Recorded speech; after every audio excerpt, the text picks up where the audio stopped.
பிரம்மாண்டம் வானத்துக்கு மூலிகை நிற்பர் இந்திய மலை தர்மம் பங்கம் பண்ணினவர். அப்பேற்பட்ட மூர்த்தியினுடைய ஆலய திருப்பணி எல்லாம் சிறப்பாக செய்திருக்கிறாங்க.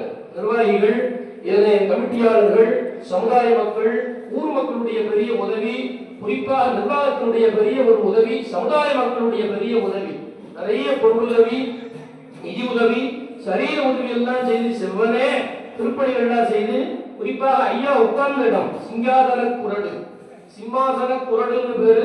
தமிழ்ல சிங்காதன குரடு. குரடு அப்படின்னா பாதரட்சை. ரெண்டு மரப்பாதைக்கு பேர் குரடுன்னு பேரு. குரடு என்றால் இரண்டு மரப்பாதைகளுக்கு பேர் குரடு. நம்ம இந்த கோயில் வச்சிருப்போம், அது பேர் குரடுன்னு பேரு. ஏன்னா அதை போட்டுதான் அவர் வருவார். அதனால சிங்காதன குரடு, அவர் வசிக்கிற இடமாகிய சிம்மாசன குரட்டிலே அருமையான ஒரு கற்கோயிலையும் எழுப்புவித்து சிறப்பாக இந்த திருப்பணி எல்லாம் செய்து